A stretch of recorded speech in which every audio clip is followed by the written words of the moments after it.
If you want to share one of your Logic projects with a friend or with a collaborator like a mixer or a producer who also uses Logic Pro, there is a simple way to do it that won't cost you anything. I'm going to walk you through it, and I'm going to show you a couple tips that will save you time and a lot of grief coming up right now. What's up, music makers? It's Luke from Sojourner Tracks, and today we're talking about sending your Logic project away, letting that little baby go off into the cloud all on its own. Now, if you're looking to export audio tracks as stems, I'll leave a link in the description below. That is an entirely different process. We're talking today about sending your Logic project to another Logic user. They can open it up, work on it, and send it back to you. Great tool for collaborative projects. And there are many different cloud-based services you can use to do this. They're all going to be mostly the same. Today we're going to look at Google Drive because I find that to be the most universal. All you need is a Google account to set that up, and the other person needs a Google account as well.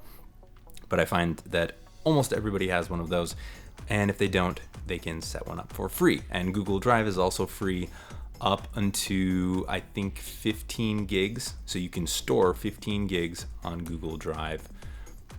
So unless you're going to be uploading giant projects with a lot of regularity, that's not going to be a problem for you.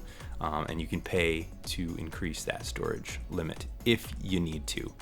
So I'm going to walk you through it. If you find today's content useful, please hit that subscribe button and the bell notification.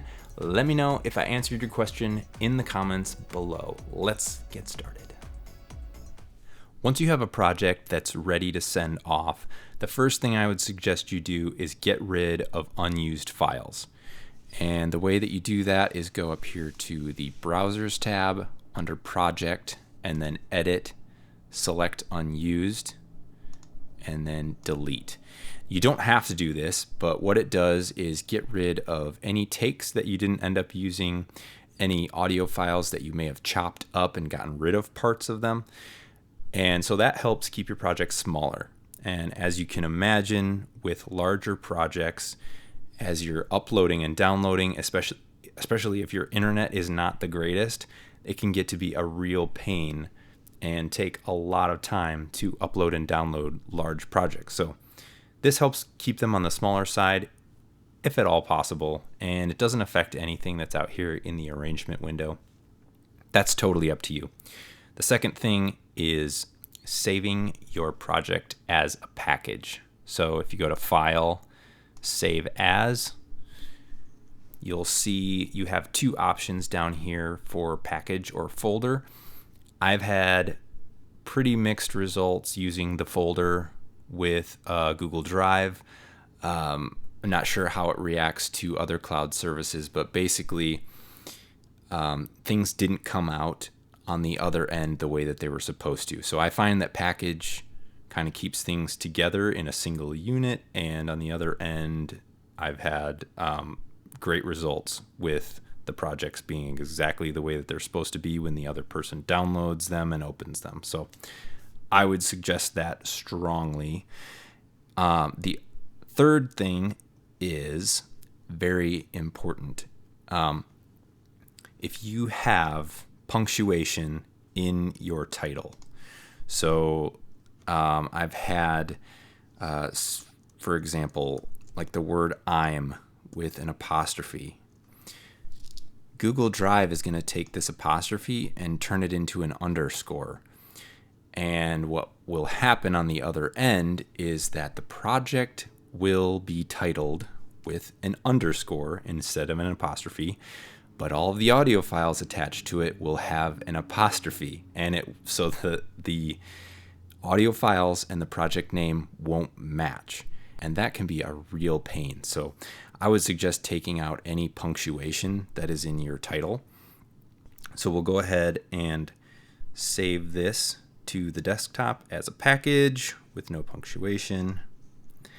And then we will move on to Google Drive.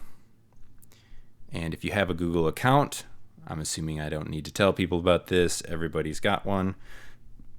If you go up here to your apps, down here is your Google Drive. If you've never used it before, pretty basic.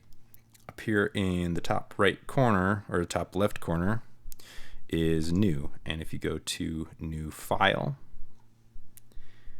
and select your project off of the desktop, hit Open, it's going to upload.